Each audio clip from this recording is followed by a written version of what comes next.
Bonsoir et Shabbat Shalom, c'est Catherine pour Ouitanou. Vous voyez, j'ai mis mon talit, Seigneur, pour signifier la protection de Dieu sur chacun et chacune d'entre nous, et je pense évidemment aux uns et aux autres en Israël.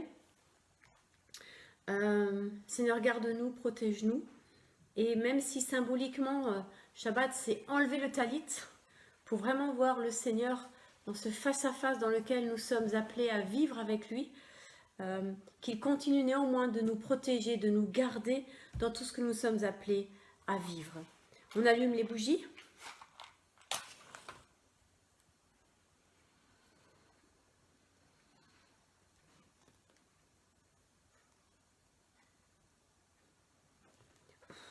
Voilà. Baruch ata Adonai, Eloheinu melech haolam, asher kideshanu v'mitzvotav v'tzivanu, le'adlik ner, le'adlik ner, le'adlik ner shel Shabbat. Seigneur, je dois vraiment te prier pour que ce temps de Shabbat soit un temps de dévoilement, un temps où tu te révèles. Il ne s'agit pas tant de connaître les événements futurs, de savoir ce qui va se passer, que d'être en toi. Et le fait d'être en toi va nous permettre, étape après étape, jour après jour, d'affronter tout ce qu'on est appelé à vivre et à traverser. Alors ce soir, on prend la coupe. Seigneur, et comme toi, Yeshua, tu as pris la coupe à tous les sédères de Pessah que tu as vécu et tous les Shabbats, tu as levé la coupe et tu as bu le vin. Seigneur, nous aussi, nous levons la coupe et nous buvons le vin, qui signifie cette alliance que toi, que l'Éternel fait en toi avec nous les hommes. Voilà, c'est le symbole, cette coupe, ce vin est le symbole de l'alliance de l'Éternel avec nous. Et nous entrons dans cette alliance par le sang de Yeshua. Et par le sang de Yeshua, nous devenons les enfants, les frères de Yeshua et les enfants du Père. Amen.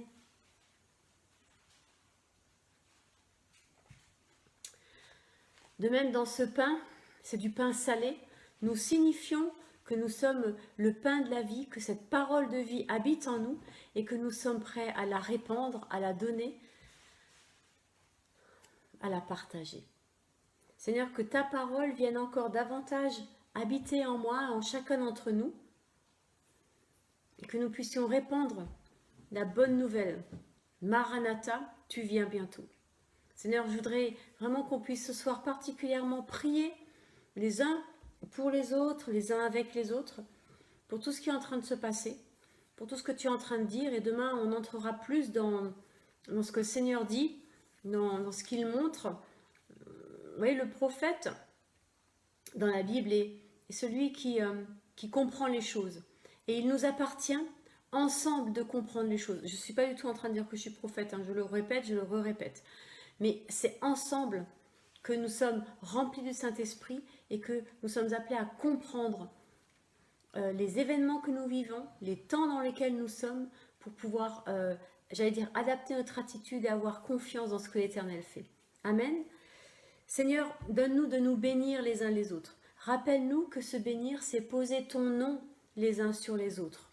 Et nous voulons poser ton nom sur toute personne en conflit. Bien sûr, forcément, on pense à Israël, mais les Israéliens, les Palestiniens, voilà, on pose ton nom sur les uns et les autres. Mais il y a d'autres conflits ailleurs. On pose ton nom sur ces conflits-là. Et puis, il y a des choses difficiles qu'on vit. C'est-à-dire, on pose ton nom sur ces choses difficiles. Et surtout, Seigneur, donne-nous de nous bénir les uns les autres. Voilà. et que en off, quand on aura fini ce temps, on puisse vraiment se bénir les uns les autres et poser le nom de l'Éternel sur son épouse, son époux, ses enfants, ses petits-enfants, sur les membres de sa famille, et puis sur des situations qui peut-être nous viennent à cœur.